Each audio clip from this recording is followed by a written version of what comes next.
for HF1 po na makina ang gagawin ano natin dito. Ito na semi-electronics. Ayan po yung kanyang mga wirings. Yan, kaya ito tinawag na semi-electronics.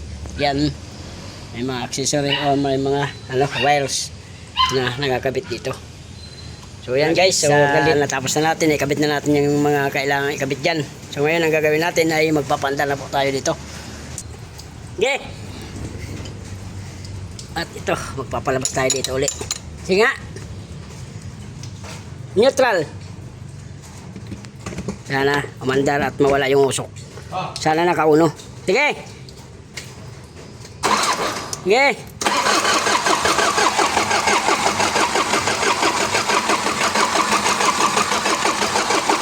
Whoop. Wait a minute. Sige. Wala pa labas? Wala pa. Absent. Sige. Whoop. Wala pa rin. Ito na guys. Binumba natin tumigas na yan. So sana may lumabas na dito. Okay.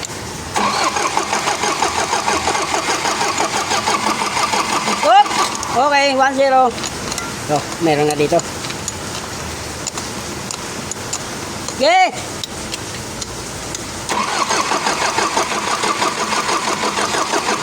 Whoop. All goods na.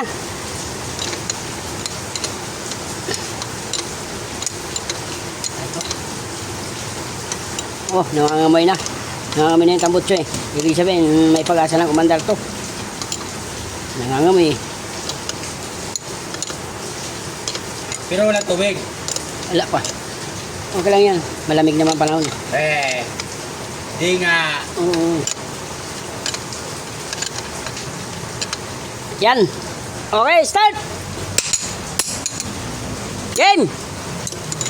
Sana umandar ka. Pag hindi umandar guys, taga 4 na naman yan. Ayaw. Taga 4 na naman yan. Start!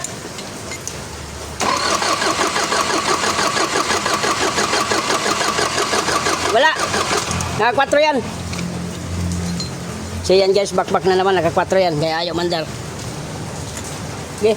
At yan guys, i-re-timing yan kasi naka 4 yan. Hindi talaga andar yung kahit anong gawin nyo. Balik mo din sa uno ulit. At yung tuldok na yung kanina guys, nandito yon. Yung tuldok ng camshaft, ngayon nandito na yun. I-re-timing mo na dun. Yan mo. Yung pinakahuli boy dito, yung number 1.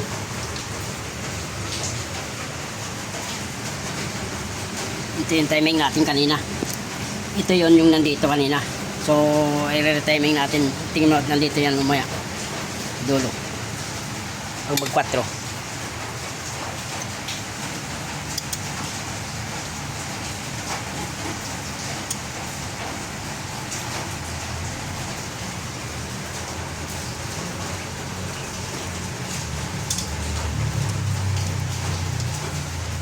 Malapit lang yan.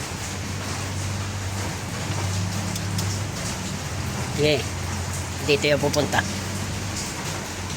Sa taas ba? Sa taas? Oo, pinakauno. Yung pinakataas. Yung nag-iisa. Na. Okay na? So, ayan. Ayan. Ngayon guys, yung marking niya yun, nandito na yun. Nandito yung kanina. Okay?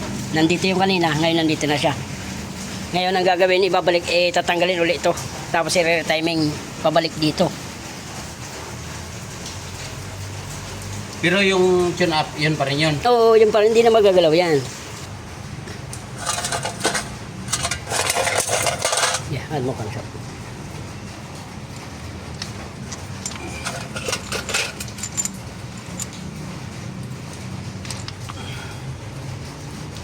Sabay. Ito. Iwi ko na to. Ayan guys, ayan yung ating marking kanina na nandito. Nandito na siya sa kabila. Ngayon ilalagay natin to dito. Para mag-uno. Okay, piti mo.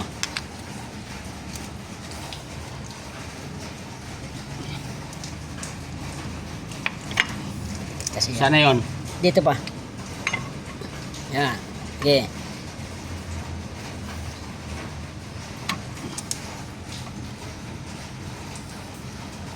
Okay.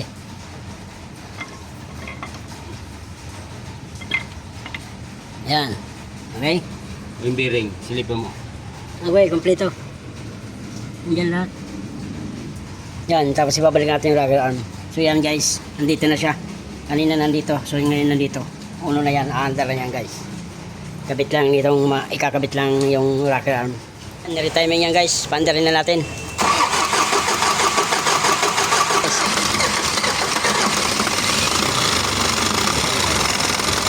So yun, umandar. So, ibig sabihin, tama yung timing.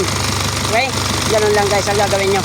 Pagka ganyan na hindi umandar, timing nyo lang. Yun. Okay na.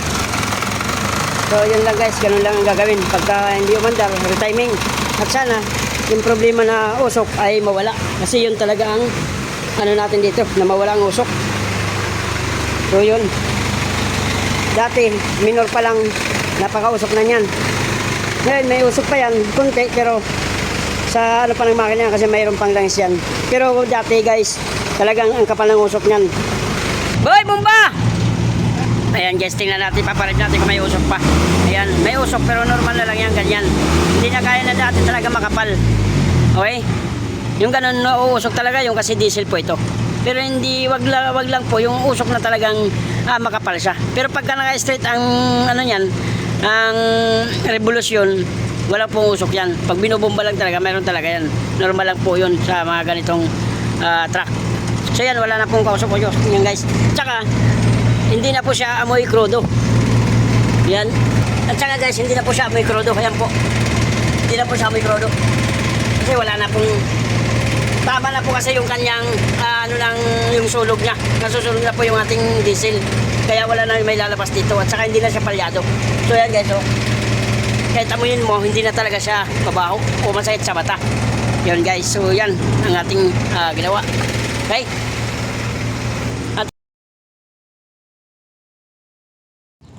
At ito na guys, yung ating second day sa paggagawa ng ating Police G1 na makina.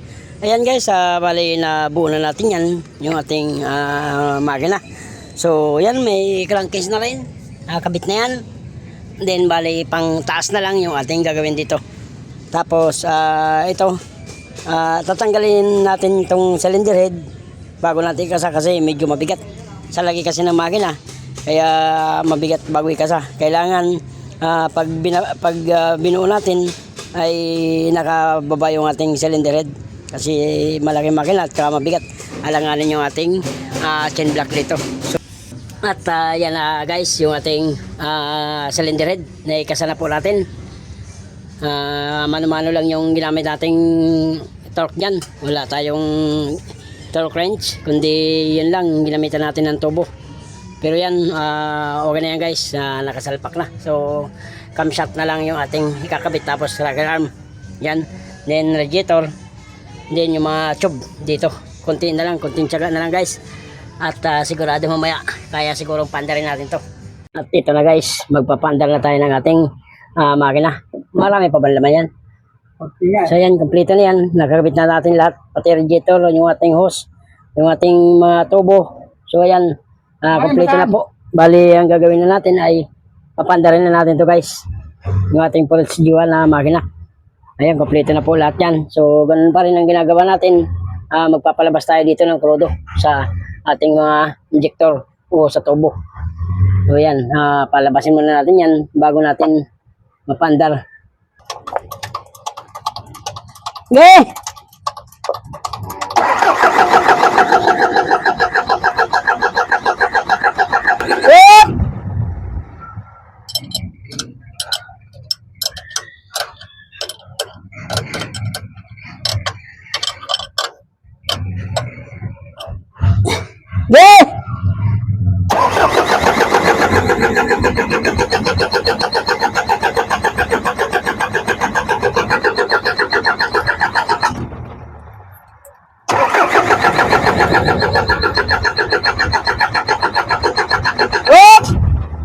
Cuatro.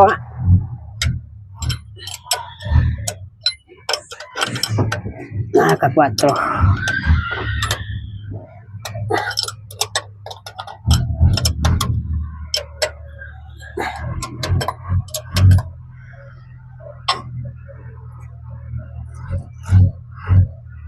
Ge!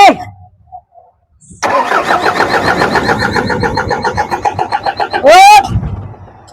So yan guys, ayaw niyang umandar, ibig sabihin naka 4 yan. Ngayon ang gagawin natin ay magbubukas ulit tayo ng timing cover. Naka 4 yung timing na yun, kaya ayaw niyang umandar. Pero may lumabas na dito na krodo.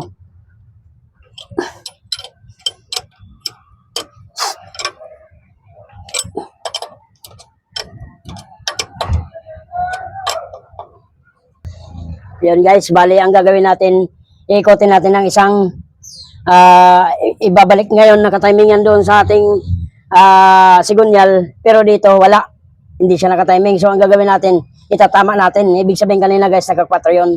So iuuno natin ngayon dito sa ating camshaft.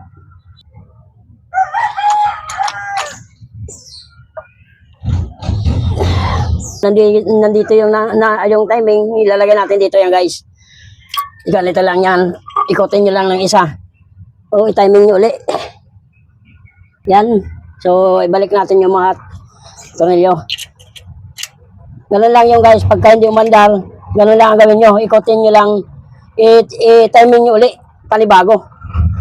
Okay pre, start. So yun guys, 1 click.